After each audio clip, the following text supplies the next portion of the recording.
Welcome to the Empress Lioness, a sacred space where the spirit roars and the soul remembers everything. In each episode, we sit with visionaries, founders, creators, and healers. I'm your host, Karen Mitchell.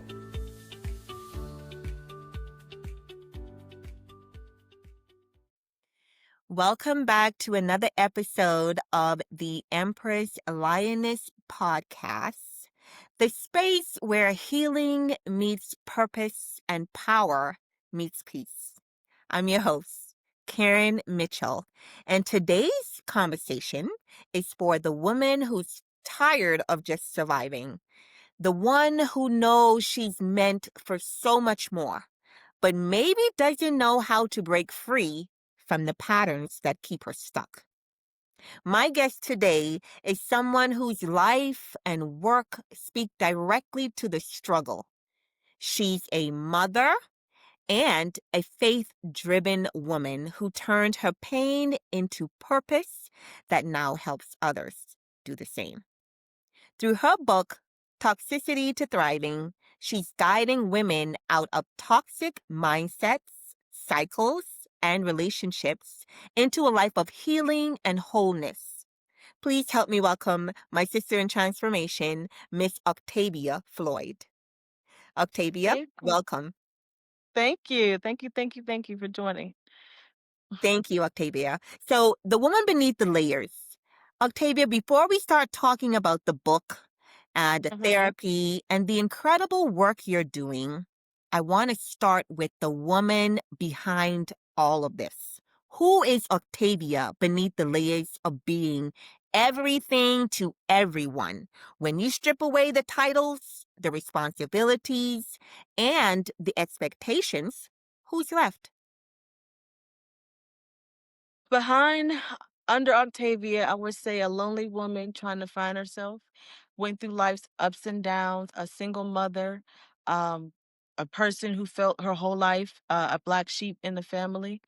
Didn't know who I was, didn't know my calling, didn't know my purpose. A woman that went through life hoping for better outcomes, but kept making the same decision in life. A woman who thought more for herself, but got received less.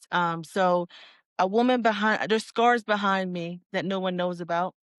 And it definitely, God has helped me rebuild all them scars I've been hitting all my life. So that's the woman you see behind every title. And God has a way of doing all of us the same way. But what are the things that genuinely bring you joy?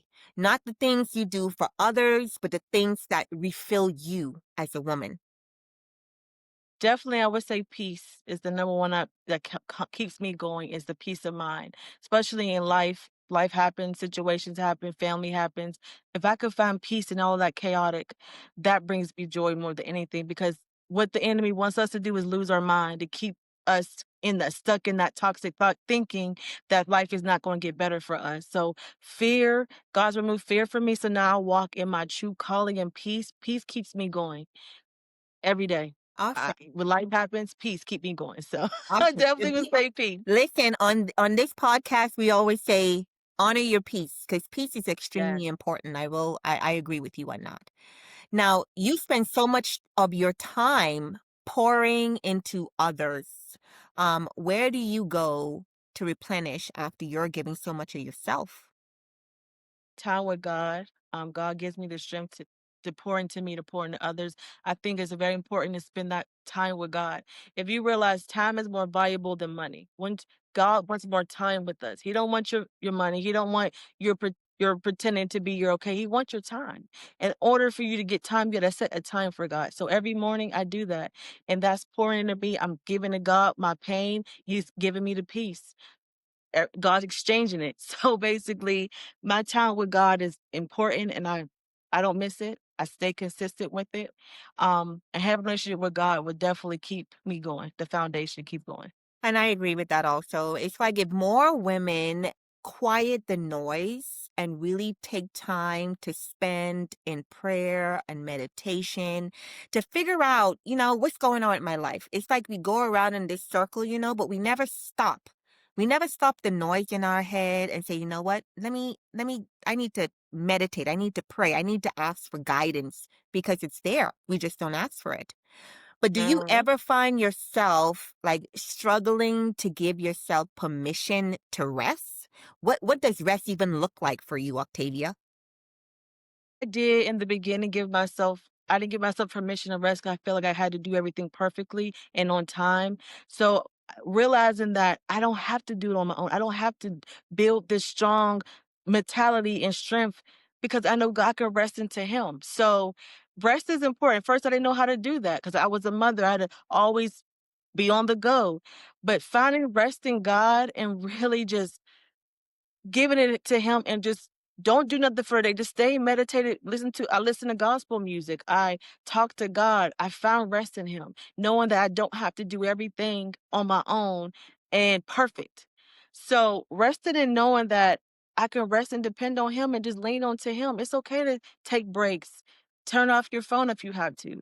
Um, God did it for me. He eliminated people from me. So I don't have any distractions in my life right now. And I'm just literally finding rest in him. So don't feel guilty and don't feel you have to do everything in decent and in order. No one does everything perfect. God wanted us to be perfect. He would create everyone perfect, right? I He created agree. all of us to depend on him. Huh? I know, I agree with that. You're right. None of us is perfect, but I will say that I always believe that the strongest women I know are the ones learning how to stop performing strength and start honoring their softness, you know? Because that's a huge part of all of that as well. Now, you talk a lot about toxic cycles and breaking free from them, and I love that you keep it real about the process.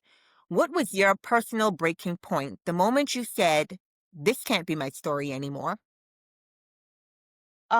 Definitely I knew my breaking point when I felt like I kept getting the same outcome.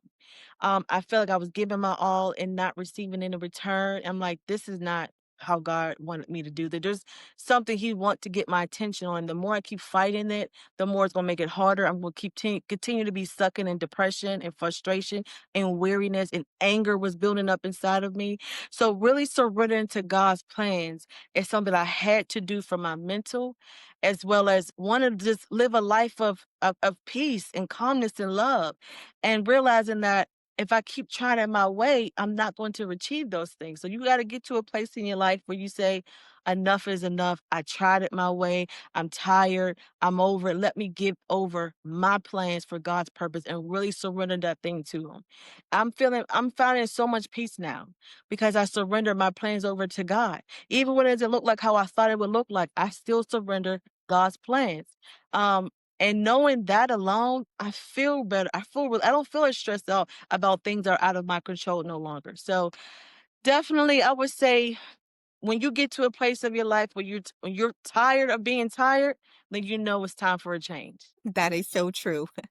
I've been there, showing up Yes, for everyone else, looking strong on the outside, but slowly I was losing myself on the inside. And I think you can definitely. agree that you've done that too. But when you were in that space, what did healing begin to look like for you? Weight off my shoulders. Um, I became more dependent on God and stop trying to figure out life on my own. I came softer. I forgave people who hurted me, so that made me not look at them differently, but know that whatever they're battling is not with me and being sympathizing with that. So healing looks like to me walking in truth, walking in wholeness, but continue to know that I'm healed now. So things that used to bother me, I know how to respond to it in a way that does not disturb my peace or take away my joy. It's important. Definitely just when you're truly healed and you've done the work, you start processing things differently. You'll Yeah, start talking differently. that's When true. you know a situation is about to turn to the left, you know how to remove yourself and not have to know this battle is not yours. So it transforms your every being when you start that healing process. You'll believe different. You'll talk different. So And healing is And I always tell people, I said, everybody has to go through a healing process. And sometimes Absolutely. that means going back to people that have done you wrong and going back to Mhm. people you've done wrong and saying, hey, you know what? I let it go. I forgive you or forgive me or whatever the situation is, because those are baggage that you're carrying. You're carrying when you're being unforgiving to others that have done you wrong. You're carrying around that baggage, and you can't heal with baggage. You have to let it all go. Whether they want to accept your apology, whether they want to give it, you still have to let it go. And I always Mhm. tell people, it doesn't matter if you did them wrong or they did you wrong. If you're harboring that on the inside of you, then it's gonna fester. It's gonna leak It is. out because you've been holding it so long. Learn to let it go. You can't get Yes. to the you can't get to be the woman that you want to be if you're toting that stuff with you. And as women, we're often taught that love means availability, even when Mhm. it costs us our peace. Have you had to learn how to set boundaries for emotional and spiritual health? Absolutely. With certain family members, I have to love them from a distance and know that I got to prioritize my spiritual and my emotional well-being. So I know how to set that boundary. I like to pray for them still because I still want the best for them, but at the same time, I'm not going to allow you to steal me of my energy, steal me of my joy. That includes family or friends. So I learned how to say, you know what, I'm not showing up because I know what type of life they live. My prayer is that God will reveal to them the changes in their lives. But right now, I'm setting that boundary. And I have learned to step away from people now. I don't have to argue with you. I just keep my Right. distance and pray for you. That's So important. that's it's very important. Yes. I'm glad that you People want to, go I'm ahead. sorry. Go ahead. Out there, people wanna bring you down to their level because that's where they're at. So misery loves company. I know y'all heard that before. They love company. Yes, They want you miserable like them. They want you depressed like them.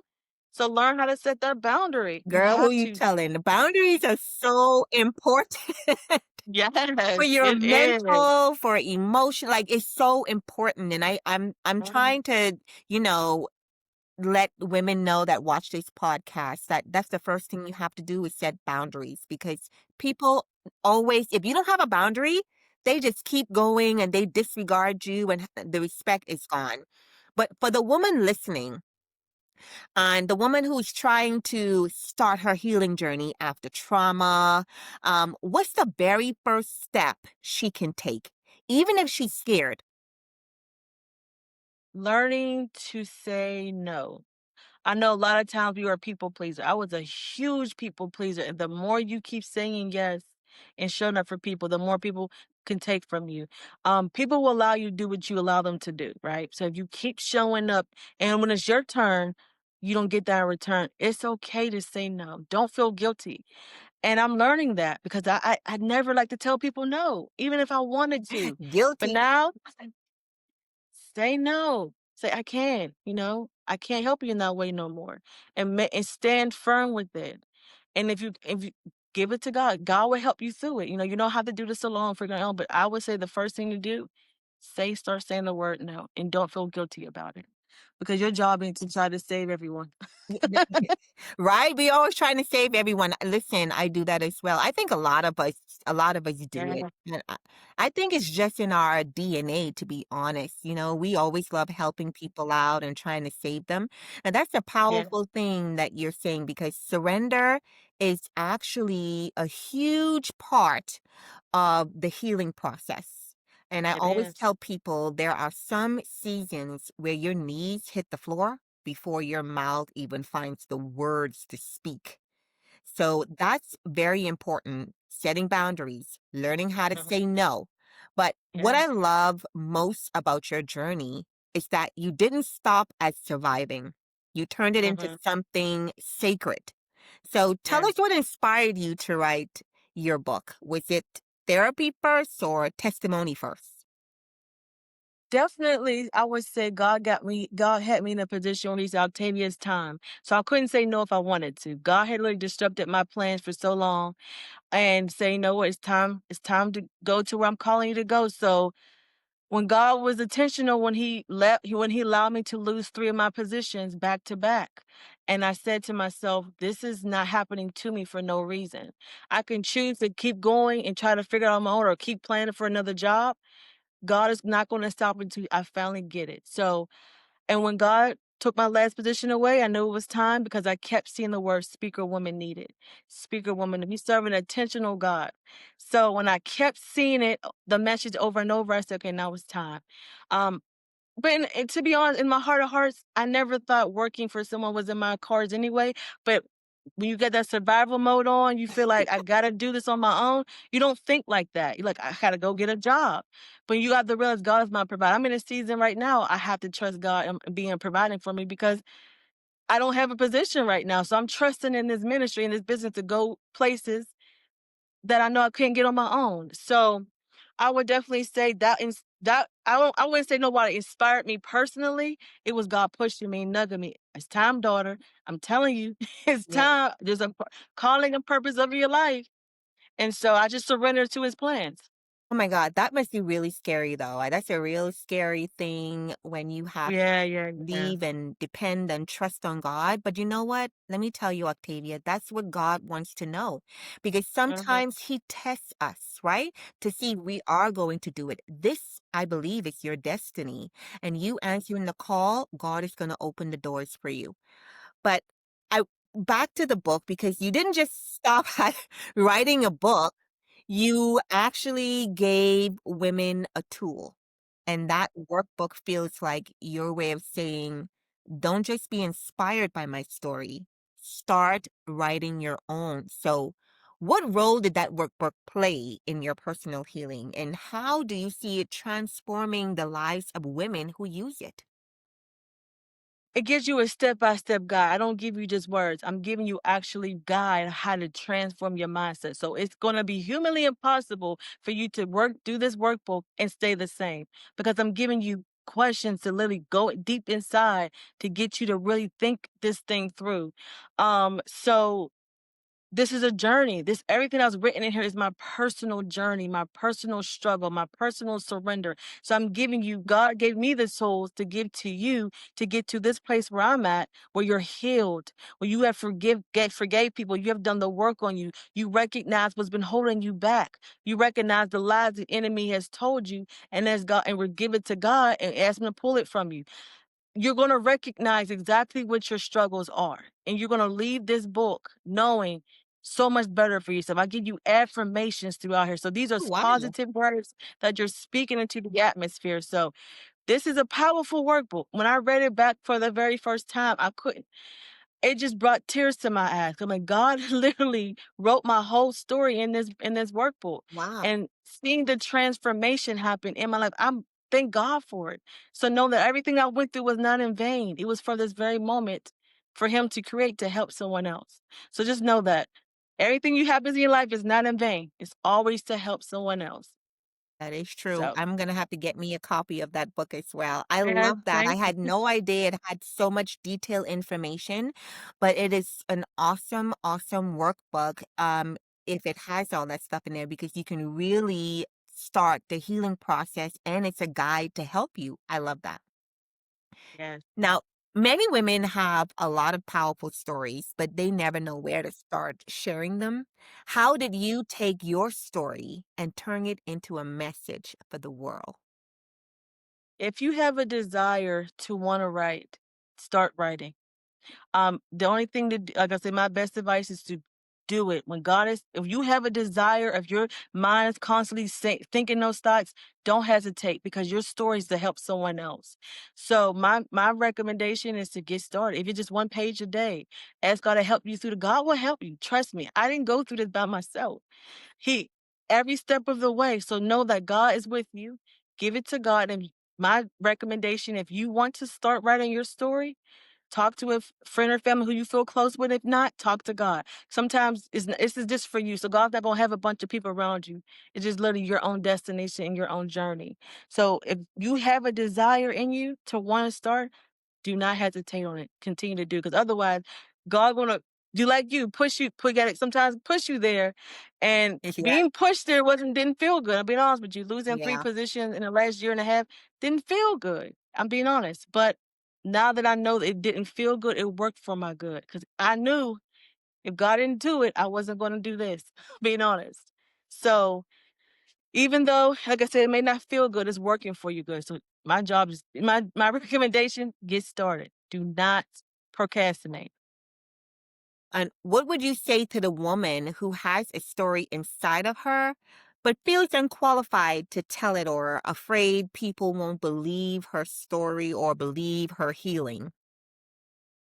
Ask God to help you remove fear from you. That's the lie. That's the enemy wants. He wants to put fear in you to make you feel you're silent. No one's going to listen to you. No one's going to hear you because he wants you to stay stuck in that mindset. Yeah. So if you recognize that, my go to God and ask God to remove. God had to remove fear from me. If God never removed fear from me, I wouldn't be able to do what I'm doing right now Wow. because of fear of people pleasing. Yes. I would have been fear of nobody want to hear me. I'm not worthy enough. Why would somebody want to? Nobody care. No one cares. Those are all lies and seeds of the enemy. So if you recognize that, give it to God and ask him to pull fear from your heart. Because if you don't allow fear to remove you, you're going to stay stuck and the enemy is going to keep you exactly where he wants you. He don't want your testimony being out there. His job is to steal, kill, and destroy. He don't want to see Hello. nobody walk in their purpose and calling. That's his job. Very definitely a destiny killer. It Keep telling is people that when you fear. feel scared the most, that's the time to keep pushing through. If you can get past that Yeah. fear, you will reach your destiny. But we stop at fear. You're absolutely right. But now that you're walking in your purpose, how do you handle the judgment or opinions that sometimes come from those who only remember the old Octavia, not the new transformed woman that you are today? Definitely. When you're saying yes to God's purpose, it comes with people that are trying to take it from you. So I definitely have family members till this day that will bring up my past and say what I used to do. Usually tell them, and if I don't say these words, I say they're looking at who I used to be now, who I'm becoming, and I realize Right there. they're still at where they are at mentally. I don't expect them to see me who I am today. So don't feel guilt, don't feel ashamed, or don't feel you have to prove. I don't prove myself to anyone. I'm very seclusive who I release information to. So a lot of my family doesn't know what I'm doing right now because I know you're not mentally able to handle it. You don't believe more for me because you don't believe more for yourself. So be very selective who you release information to, especially in a season where God is calling you to a new level, because you have to realize everybody can't come with you. Sometimes your sisters, your mother, they can't come with you. And I'm okay with that. I'm okay with them not supporting me and not being there mentally and emotionally for me. Know that God will send forth the people that's supposed to help me in this purpose and calling. Right there. So don't worry about who's not clapping for you. God's gonna clap for you. I already got a testimony, or a pastor already confirmed to me last year. I haven't shared this, but he already said you're going to become something. Your family's not going to support you, but just let you know we're going to support you. And I knew that was true because they're not supportive. So Wow. just knowing that God got you. Don't worry who's not clapping for you. God is clapping for you. Just know And that. that is so real because, the moment you rise, people start Hmm. measuring you by who you were, not who you Yes. become.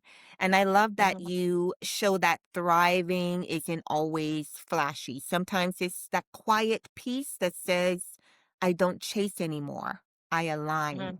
Hmm. Because Yes.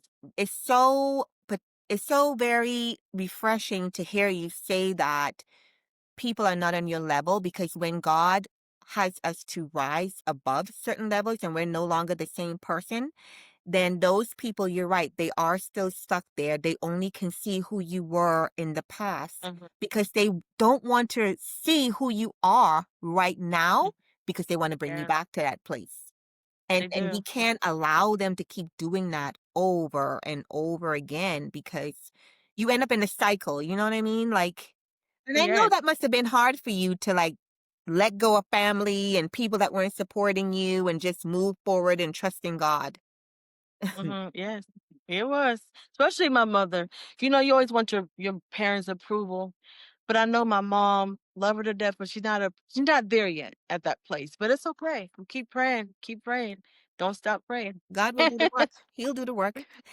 We Uh-huh. talk a lot about feminine power on this show, Mhm. not ego, but essence. And what has your faith taught you about having a balance between strength and softness? I know it took a while for me to walk in my feminine essence because I was a single mother trying to figure out life on her own. Yeah. But when you learn to submit to God, especially a woman who desires marriage, if you submit to God, you have to first learn how to submit to God because you won't learn how to submit to your husband. And because of my submissive to God and trusted in God in seasons that are unknown and not clear to me, I'm walking in my softness. I'm not worried about I'm walking in my femininity. I said, God, show Yes. me how to be that feminine, nurturing woman for my husband because I desire marriage. So he's showing me, he's molding me, he's preparing me, not just for my husband, for him as well. Because right now I gotta be married to my father. He's allowing me to relax in my feminine ear. So I learned to submit to his will, not try to figure out life on my own even though I had to feel I had to be a strong woman, I had to be strength because I felt like I had no choice. But you do have a choice. God, even though you may not have the husband yet or the finances yet, let God be that. Let God be that for you and learn to walk in your submissive and your nurturing and your femininity that you were created for. So that definitely be my recommendation. Walking in your feminine, yeah, submissive to God. Okay. And I always tell women that's important too, especially the women, the single women that desire to be married, because when you look in the mirror, that person looking at you is going to be a reflection of who your husband or your future will be. So try to be the person that you seek. Try to, and that comes from inner work. It comes from healing. It comes from doing the inner work. If you don't like who you see in that mirror, then you want to change those things so that you don't attract the same thing that you don't like looking at. That's another important lesson also. But if you can speak to the younger version of you, the one who was just surviving, what would you say to her? You are not alone. You are not alone. So don't try to feel, even though you may feel alone, you are not alone. And I say that because throughout my life, I felt alone. So I kept making choices or decisions in life because I felt like I had to find someone to make me feel complete and whole. And know that you're already a complete person. You're not whole. I mean, you are not half, you're a whole person. And know that you are worthy. You're not alone and don't try to figure out life on your own. I feel like I know you feel you're in a position when you feel you have no choice, but you do have a choice. The enemy wants you to feel that way so he can put more burdens on Yes, top of you to yes, get you stressed out and miserable. And that's why some women say, well, I do this for my children. They do rational decisions, but you got to realize God is your father. He's everything that we need is found in him. So don't feel like you got to wear this strong face and be this strong person, independent, knowing that you don't have to make those type of decisions, knowing that you are not alone in this. Everyone goes through trials and tribulations. Get if you can get to a close knit of family or friends and you can talk to somebody, I would say don't feel ashamed of your story. I would tell myself don't pretend that you're okay when you're not. Don't try to be perfect when you're not. So just knowing that don't try to pretend that you're this way when you know in deep down you're not. So that would be I always tell myself years ago, Octavia, stop pretending. Stop feeling you're in this alone. So that would be I would say myself. Listen, that is the first step because you look at social media all the time, like Mhm. Facebook, TikTok, all those social media platforms. A lot of people wear masks and they wear Yes. those masks because they're trying to impress the collective, right? They're trying to prove a point to other people, but the only thing you need to prove a point to is yourself. Who are Yes. you? Like people need to look in deep within themselves and that is what needs to be shown out, not pretending to be this person and pretending to have this lifestyle. I always say if people are on Facebook 24 hours a day or even half of that, honey, Mhm. what you doing with your life? You know what I mean? Exactly. You, Yeah. you're not taking the time to do inner work because you're always on Mhm. Facebook trying to be somebody else. Be Yeah. yourself, you know? Mhm, And I want to revert back to you saying that, you're waiting on your husband, because I know there are a lot of single women, and I used to be guilty of that too. I was waiting mhm, on my husband, and people always say, well, you got to be a whole person, or you're waiting on your other mhm, half. But you're not waiting on your other half. You're mhm. waiting on your other whole, because the two Yes. whole becomes one. And people always Mhm, believe that, oh, I'm waiting on someone to come and rescue me, which is going to be in the form of my mhm, husband. But that's not the way it's going to work. We need to write down what it is that we see or we want in a mate. And I'm not talking about external, I'm talking about on the mhm. inside. And give that Absolutely. to God and let Him deliver that person, the person that He has for you. But most of us women, we just get so anxious and impatient. Yeah. We just want it now. So, Dude, I get it. Yeah, I d I understand that completely. Yes. yeah. But Yes. what does peace feel like for you today, knowing that you're not there with your husband and you are single? What does that look like for you, being at peace? Definitely. I would say me walking in my purpose is filling me up even more. So I learned, even though in moments of loneliness, because it's going to happen, it's natural to feel loneliness, that God knows that you're lonely and He knows that what He has for you is coming. So knowing I got to remind myself that God is going to send them to me. I don't have to go looking for it. That gives me a peace of mind. Knowing that God's going to do the work. I don't have to help God. We feel we got to help God. We don't Hi. have to help God. He knows he knows what he's doing. So when you feel moments of that, just know that God is with you. You're not alone. Loneliness happens. We all feel it. I'm being honest. I feel it still. But trust me when I say this, when you're doing your purpose and your calling, God's going to send forth people. God's going to send forth that husband you desire. He's not, if you still have desire, I'll put it like this, if you still have a desire for it, it's going to happen. If you still got desire of marriage after years of failure of relationships or situations, and you still desire that husband, that's a godly desire. And know that's going to be fulfilled. No, we don't know when and with who. I know we want to know that because I do too. But God have given me a dream. The last dream I had, and the dream I had was a man, and I was so attracted to his eternal, his looks. Because we are afraid, oh, God give me a husband, I don't like how he look. God knows what you desire. He knows what you like. So that man in my dream, I was very attracted to eternally. Of course, it's gonna be external, eternal as well, but external, very attractive. So I just know that it's gonna happen, and I do believe it's gonna happen sooner than I think. So know it, keep reminding yourself of that. That's gonna keep your mind at peace. And You set better that write down the standard. details of the dream you had. You know, I know. I had a dream. I had a dream about my husband. About a lady at church. She said to me, "Oh, the guy you're dating is not your husband." She started to describe this guy. I don't know who that. Mhm. And I didn't believe her. And she said, "If you don't believe me, go and ask God to show you." Well, God showed me his mannerism. He showed me who he was on the inside, but the face part was not there at all.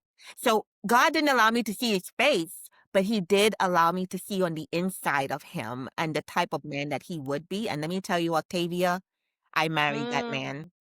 I I married know that that's man, yeah. And it was the one of the best relationships of my entire. I've right. never had a relationship the way I have with my husband right now. And that is Mhm, because I had to do that work. See, we don't like to do the work. We just want to mhm. microwave, wish. I had to do the work. I had to do the inner work on myself. And then I started Yes. writing down what I wanted him to be. And then when I took that to God and I asked God to show me, God showed me an image of a man, but he was showing Mhm. me the inside. And that's what I looked out for. And women, we need to start doing that and stop settling for men that don't truly love us, do us wrong Yeah. and dirty. We know they doing us wrong and dirty, and some of us still marry them. Like, what is wrong with women out here? What is wrong with us? You know? Mhm. But I there- agree. there's many women that are listening, are just beginning their healing journey. Some of them are curious, others are quietly breaking on the inside. But if you can look at that woman in the eye right now, the one that barely holding on, what would you tell her heart? Give it to God. If you want to really heal from this thing, like you just mentioned, healing is where it begins. Like we all want that miracle, maybe we want that instant blessing, Yeah. but we're not gonna get it instantaneously. Unfortunately, you got to do the work. Because if God would have gave me my husband when I wanted him to give him to me, would I know how to uplift him? Would I know how to pray for him? Would I be my best version of myself? Would I know how to keep him? So a lot of times you gotta do the work first. God doesn't give us things without doing it's a process to everything. So I would tell that woman, give your heart truly to God. If you truly want to see a revelation and a change in your heart and your mind, you cannot do this on your own. Go through therapy. No, don't want to discourage anyone from therapy as well. I went through therapy. If you can't afford therapy, go to God. Okay, go to God. Give it to Father. Pray. You cannot stop praying just because what you pray for hasn't happened, right? Keep going. Keep praying. Keep believing and give that pain over to God. I guarantee you, you're going to come out different. I'm happy that you said that because a lot of people, I feel like, especially brown women, we don't like going to therapy. I mean, I'm going to be honest. I went to therapy one time when my father passed away, and Mm-hmm. I felt like she was doing everything else other than the death of my father, and that kind of made me Mhm. upset. But now I understand what she was doing. There were underlying stuff in there that she was trying to bring up, and I could not Mhm. handle that. But I started doing the healing work and I started to let God do my healing, and the process has been so awesome for me. It was a journey. It is a scary one because a lot of us that went through trauma, we're not used to going through healing. We just bury Yeah. it, you know? Yep. We You bury it do. in the back of our minds. We buried it deep down in our Mhm. souls, and somebody says one thing that sends a trigger and you explode like a volcano. And you're like, where Yeah, did you that trying to come from? hide it. You can't hide it. You can't hide it for so long. It's gonna come out in your words and your actions. You can't hide it. You got to get deep. That's why God said, "Give me a clean heart. Let them get deep, deep down." I'm guarantee you to pull all that out of you. Because the more you try to pretend that you're okay or hide it, it's not helping you. It's not gonna act. You're hindering your healing. You're healing the process. Yes. Hiding it is not gonna change anything. And then, Gotta when give that it up. happens, you find yourself being stuck. And you're stuck Yes. because you haven't done the Mhm. healing and you're wondering what's going on in my life. Nothing's making sense. Nothing's Mhm. working out for me because you need to let the baggage go. Yeah. You What do. Erica Badu said it, right? Bag ladies. Come on, I ladies. know. Let that bag go. But You do. You before you, gotta let it go. right. It's like, Uh-huh. how many times you gotta say it? You think that song was a Uh-huh. coincidence? It was not. It was Yeah. meant for women that are broken to let the I baggage go. know. Forgive, in other words. Forgive, let it Mhm. go, so that you can move on to your destiny. Yes, yes, yes, yes. Well, it has definitely been a pleasure speaking with you, Octavia. I appreciate you taking the time. But before we close, I want you to tell Mhm. everybody how they can connect with you, how they can find your book or join your community. Definitely is. This book is available now on toxicity2thriving.com. It is my personal website. You can find it there. It is available right now. Also, if you want to connect with me, you can leave your information on my website because I do have a Stay Connected page. Yes. Also, I'm on social media. So if you have TikTok, my name is Tay Joy. And Instagram is purpose into action. That's purpose underscore into underscore action. And you can follow me there. So Awesome. that's where you can start. Thank you. Open up the pages. Let me see. Open it Okay. up a little bit. Let's take a little peek on the inside. Sure. So, like we talked about today about forgiveness and healing, I actually have you step by step guide where I'm telling about embracing forgiveness, where I touch on forgiveness. That's day Oh, 3. Like I give you step by step. yeah. Number 1 is recognizing your toxic stronghold. Yeah. I give you scriptures, a devotional thought, and questions to ask. So you can write this. So I provide you guys a pen, so don't worry about it. Um, and the second day of renewing your mind, like I said, step by step guide of how to get your mindset to break free. Well, awesome. So you don't have to guess it. I give you scriptures and information. I stop and ask questions to get you to think. Again, this is called work for y'all. You gotta put the work into it. Yes. Um, So everything is step by step guide. And on the last page, I'll touch on it where, again, this is a journey that we both are on. So I actually say, thank you for joining me on this journey. And that's where I share on my last page, my personal testimony, my dedication and decoration to myself. So this is, again, a powerful workbook, guys. That's right. Empress, you guys heard it first. If you want to start that healing journey and you don't know where to start, pick that book up. Pick that book up and let Octavia guide you through the process the way she did for herself. Octavia, Yes. I want to thank you again for your honesty, for your wisdom, and your grace. You reminded us that healing doesn't erase what happened, it reveals Yes. it. And that Yes. piece isn't about perfection. It's about presence, being in the present moment. And every woman listening has the right to begin again. You don't have to wait until you have it all together to start the healing. You Mm-hmm. can do it right now. You just have Yeah. to be willing to say, I'm ready. Mm-hmm. It's available to us. That's right. So, Empress, remember to I hope you received this conversation the way it was given, with truth, Yes. love, and the reminder that your story does matter. You can Yes. rise, you can rebuild, and you can thrive. Protect your peace, honor your power, and remember, the throne within you has been waiting. So what you going to do Mm-hmm. about it? Yeah. Till next time, everyone. Thank you, Octavia. Thank you. Thank you again, Karen. You're welcome. Bye-bye. Yeah. Bye-bye.